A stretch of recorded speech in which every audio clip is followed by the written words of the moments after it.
I was a child going to school, enjoy it, having family, having parents, which was a thrill. They guide me in the right place, which I appreciated today, which means to me a lot, but didn't last too long. Hitler came to power and took away everything. I was born in Włoszczowa, March the 14th, 1925. We moved to Częstochowa, I was not quite a year old. That's why, but still, this is my town where I was born. And from Włoszczowa, I grew up. I grew up till 12 and a half years, and I was working because I was working by the Germans. They took us, and we have to work. And from there on, I was working about 2-3 years. All of a sudden came that we are in a ghetto. When I got back from work, I didn't find nobody where we used to live. It was a ghetto on a street, Garcarska Street. And over there I found my parents, and I was with them. But every day the Germans came, they picked me up and took me to work. I was working quite a while. One day I didn't go back home. I was staying put in this concentration camp. That was Hasak Pelzeri. And over there I was working on a field was named Augenschein. I was looking through the bullets, which one is good and which one has a hole. I have to segregate them. And this was my job. I was there for a few years in Hasak. Then I was sent to Ravensbrück, Germany.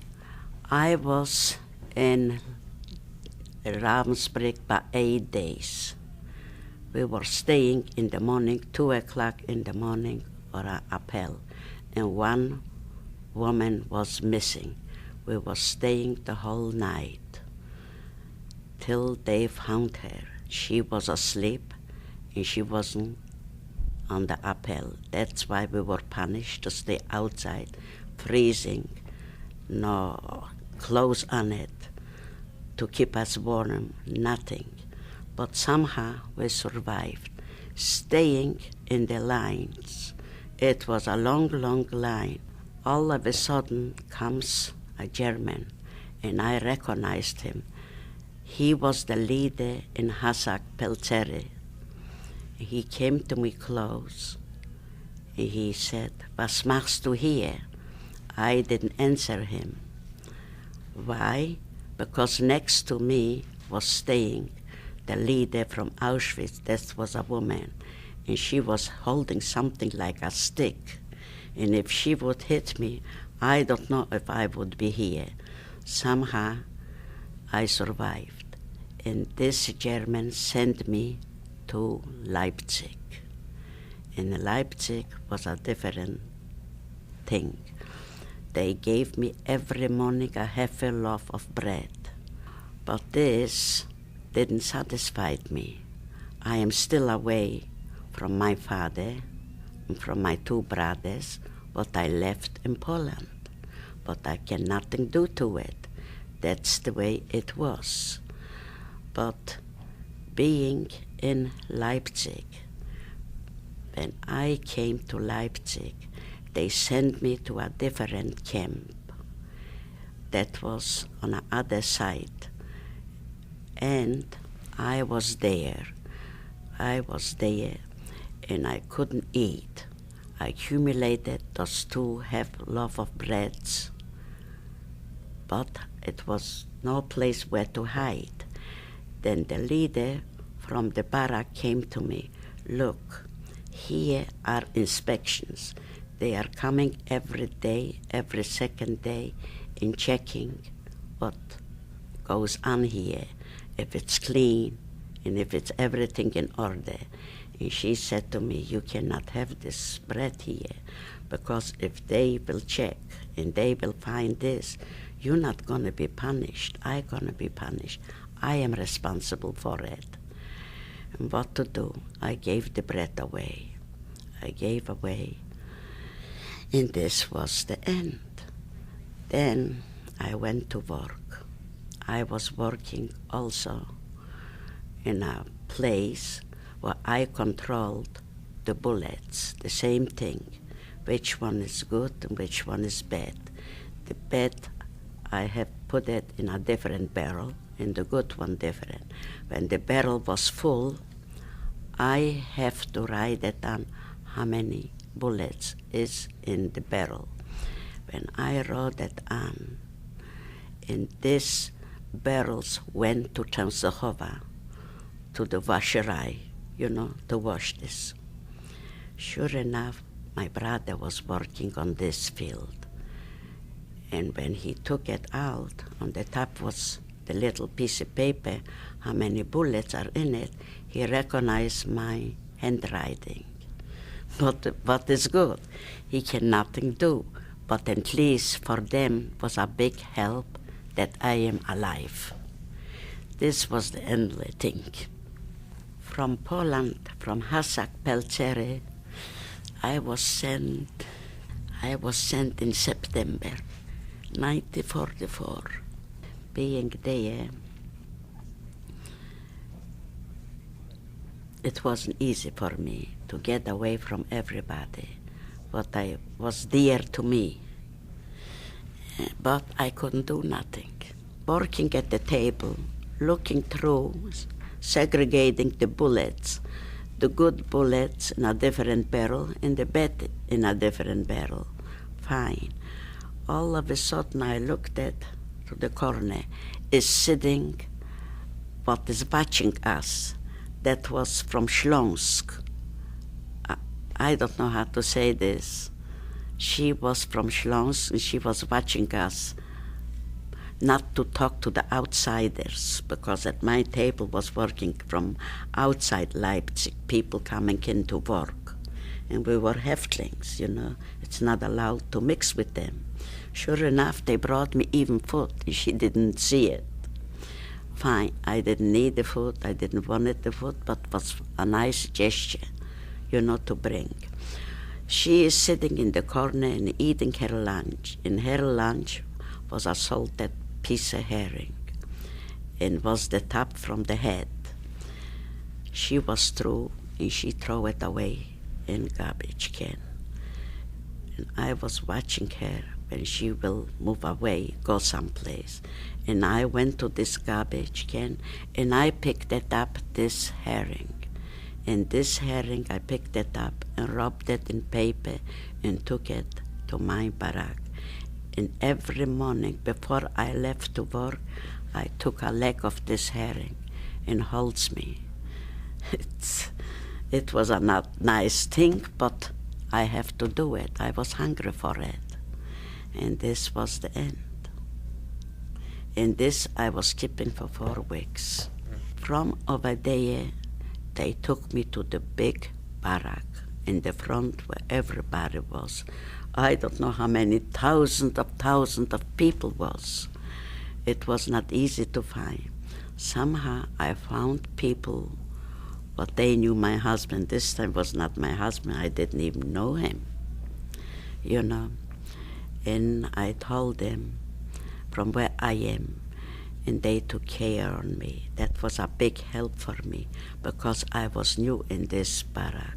Sure enough, I wasn't too long in Leipzig because when the Russians came closer, they took us on a march.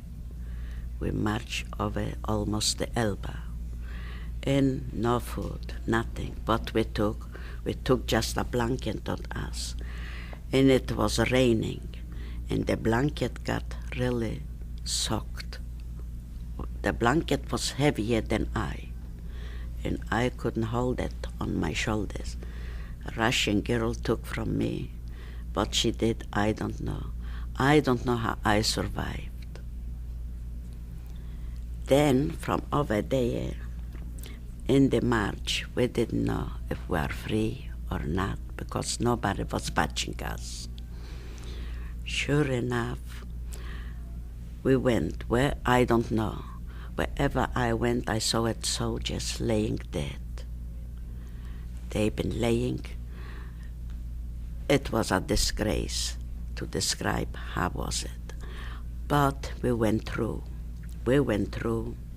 Here the night is coming. Where to go? To whom to? Nobody was watching us. Sure enough, we got 10 girls together, and we went separate. We went separate. We organized bread. We took so much bread from the soldiers, what they've been dead, that the bread was heavier than I was, and I couldn't carry. From the end, I just took 2 loaves. That's all what I could carry. We went, and it's night. We knocked on a door. That was a German home. That was in Milberg. I didn't know where we are. She let us in. She let us in. It was 10 girls. She stepped out from the house, and we took over the house. We lived there. It was 2-3 days. What to do? We got to eat, not just the bread. I and another girl, and she went with me, organized to have milk, to have butter, to have flour.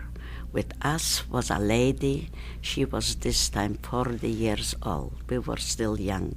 We brought the things what we organized, and she baked for us, and she cooked for us.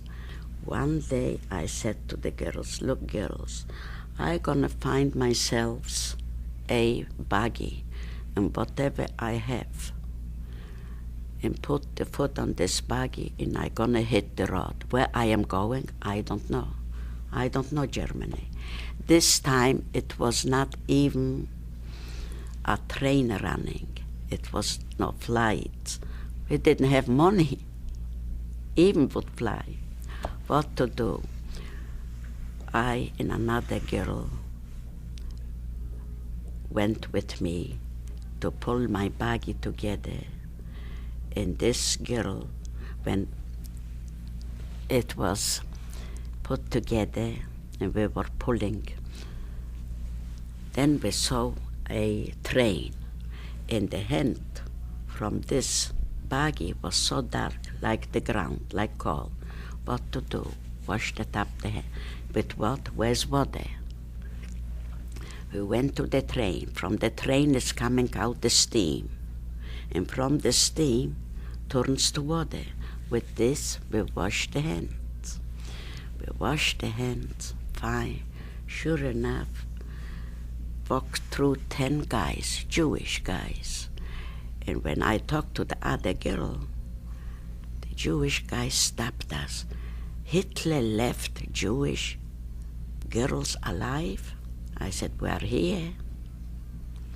Between was my husband. It was not my husband this time.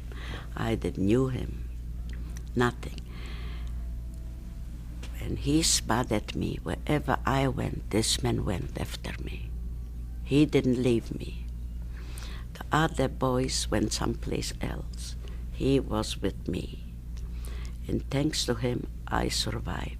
He helped me. And I said, I want to go back to Poland. Maybe I will find somebody. Okay, then it's again, no train. Somehow a train went by. The train stopped. We got on the train. They didn't question us. We were there. And we went. Where the train goes, who knows? Sure enough, we hit Poland. We are in Poland. We came to Częstochowa. When I stepped out from the train, it was staying in the corner Jewish guys. They looked at me. You are alive? Do you know that we saw it today, your brother? I said, where? And he told me the street, Krutka. I went to this street where they told me where I can find him. I went, and I didn't find him. Sure enough, looking, I see a shadow from far away. When I looked the shadow, I said, I don't know who. I know my brother's name. I call his name. I didn't know who is. But the echo was so far. It was quiet. It was 9 in the morning. He turned back. Who is calling me? Then when he came closer, and I got closer to him too, but walking, and this was my brother. You can imagine the coincidence. And we went together, and he tells me that my father heard that I am alive, and he was prepared with somebody to take him where they saw me. That was to hit the road on a Tuesday, and I arrived Monday. You can imagine the happiness. And thanks to my husband. But this time he wasn't a husband. He helped me to come back, because I don't know if I would made it. When we got home, it was my brother and my father. Then they asked me for another brother. I said I never saw him, and I never know where he is. And they said that they told him that he is someplace in Germany. I said, Germany is big. I don't know. I cannot tell you. I don't know. Sure enough, what's happened? I and my husband got married. Of course, my father didn't approve. He didn't want it. He was thanking him that he brought me back home alive. And she is still young. She has time. But he said, I will not leave her. Wherever she will be, I'm gonna be. What to do? We were in Poland when was the pogrom, the Kielce pogrom. I said, I am not staying longer in Poland. I said to my father, if you want to go with us, you must welcome. So's my brother. He was mixed up with the properties to take it back, this and this and that. I said, I don't care. I'm not going to stay here because this is no life. What my husband did, he went to Krakow to get papers to go back to Germany, and from Germany we're gonna go to the States. That was our project. Going to Germany, it wasn't easy. It wasn't easy, but we made it. We were there in Landsberg am Lech, in the city where Hitler wrote his book, Mein Kampf. We were there maybe about 2 years, more than that. But we made it to go to the States. When we came to the States, we came July the 4th, 1949. It was a holiday.